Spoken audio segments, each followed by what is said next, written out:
Au cours de l'histoire, il y a toujours eu certaines personnes qui avaient ce petit quelque chose.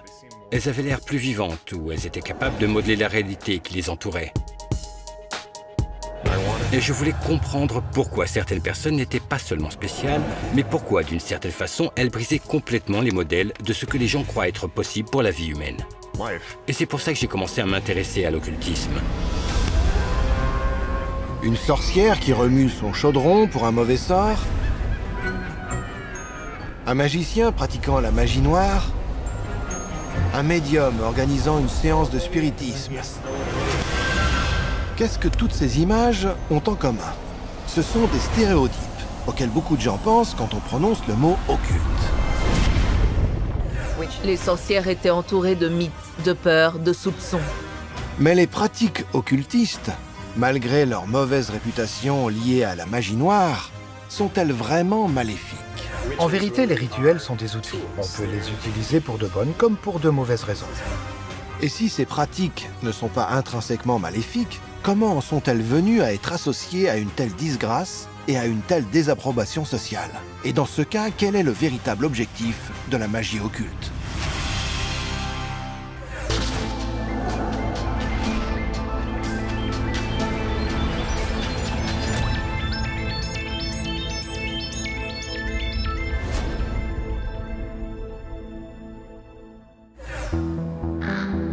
Le mot occulte vient du latin occultus, qui signifie secret, caché. Le dictionnaire définit le terme comme impliquant ou se rapportant à des pouvoirs ou des phénomènes surnaturels, mystiques ou magiques.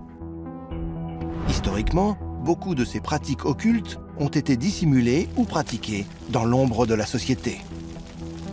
Occulte veut tout simplement dire caché. Et les choses qui semblent cachées aux gens, c'est comme quand les lumières sont éteintes et que la pièce est dans le noir. On suppose qu'il y a quelque chose alors qu'il n'y a rien. Ça peut être effrayant.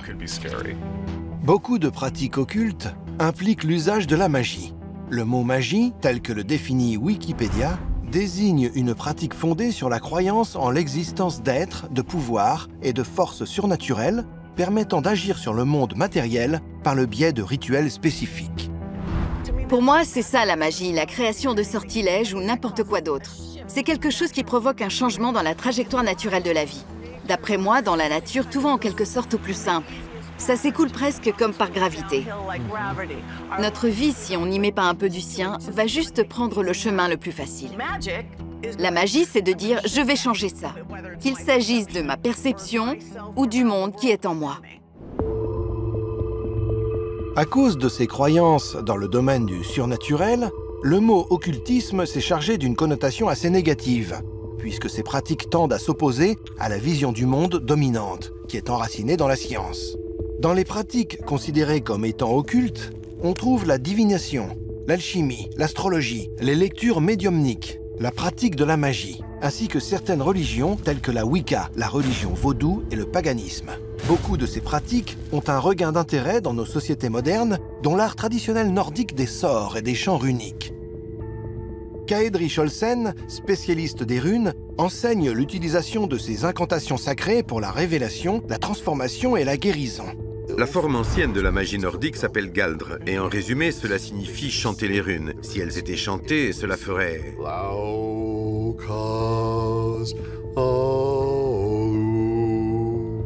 Et cela apporte cette énergie de guérison dans la personne vers laquelle elle la dirige. J'aime à penser la chose ainsi.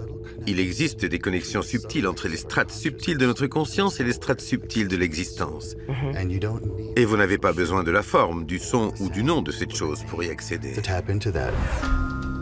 Certaines des personnalités les plus éminentes du monde de l'occulte ont aidé à définir et à répandre ces pratiques. La plus connue d'entre elles, dans le domaine de l'occultisme, est peut-être Aleister Crowley, un magicien anglais du début du XXe siècle.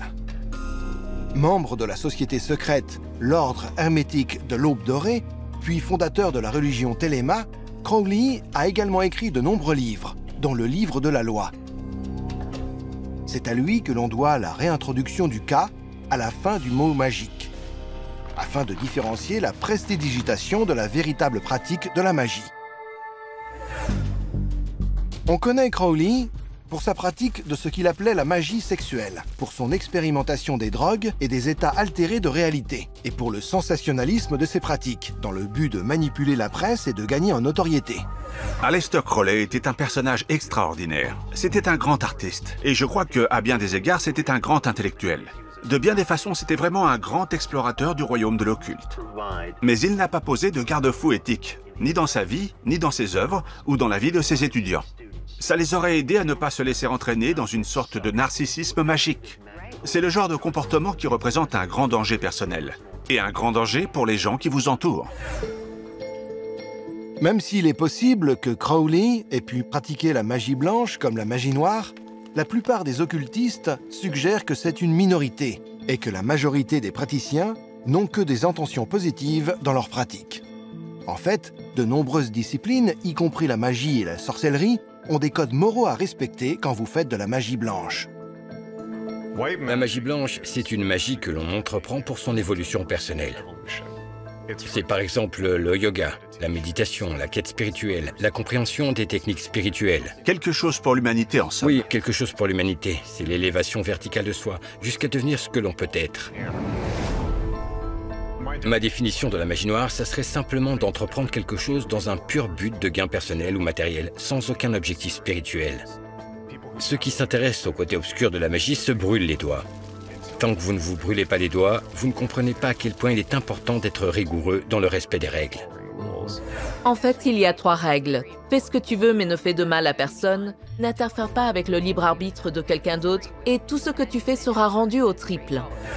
Une cause et un effet. Une action et une réaction. Ce que tu envoies te revient. C'est pourquoi je ne fais pas de malédiction ou de sort noir. Parce que si vous vivez dans un monde où je vais vous maudire, alors vous vivez dans un monde où les malédictions existent. Si vous donnez, que vous êtes généreux avec votre temps, avec votre argent, avec votre amour, c'est ce qui va vous revenir.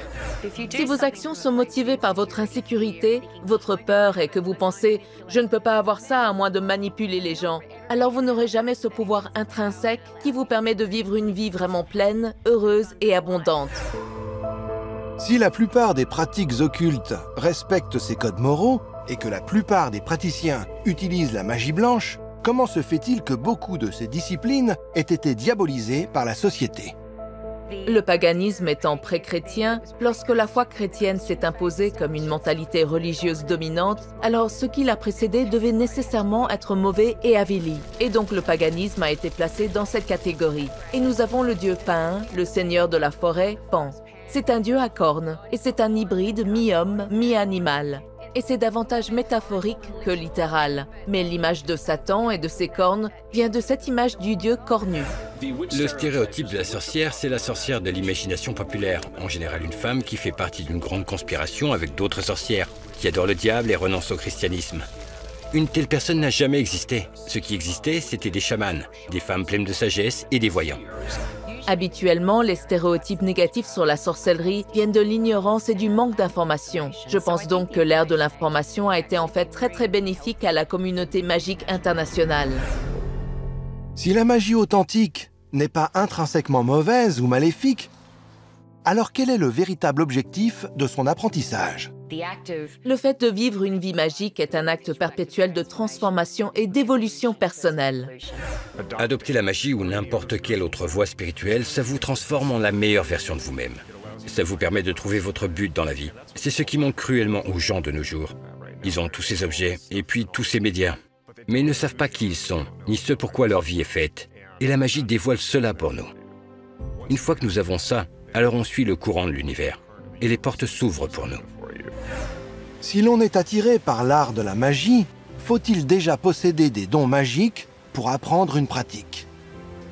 Je pense que nous sommes tous nés avec. C'est comme d'aller à la salle de sport et apprendre à s'entraîner. Pour permettre à cette intuition de se manifester, il y a des exercices pour cela. Il y a des types de méditation pour cela. L'important, vraiment, c'est simplement de désactiver l'hémisphère gauche du cerveau. Il faut se débarrasser de la raison et de la logique et laisser place à ce monde de l'hémisphère droit du cerveau où tout peut arriver.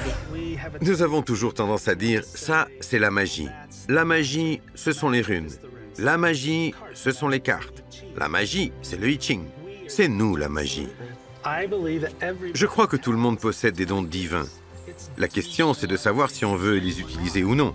Tout le monde peut le faire s'il le souhaite. C'est vraiment facile de changer sa vie. Ça ne demande pas d'argent, ça ne prend pas beaucoup de temps. Si vous sentez quelque chose comme une sorte de malédiction, prenez un citron, prenez du sel, faites ce truc. Et devinez quoi, ça s'en va. Malgré des siècles de procès en diablerie ou en charlatanisme, les pratiques occultes ont persisté dans l'ombre de la société. La majorité d'entre elles ont des intentions altruistes et bienveillantes. Aujourd'hui, avec Internet et les réseaux sociaux, ces pratiques magiques ancestrales deviennent davantage visibles. Et par conséquent, la stigmatisation et la peur qu'elles suscitaient s'amoindrissent. Cependant, de nombreux praticiens de la magie nous encouragent à aborder la vie magique comme une voie spirituelle sérieuse du monde moderne, afin de bénéficier réellement de tout ce qu'elle a à nous offrir dans notre propre vie et dans notre relation avec le monde et l'univers tout entier.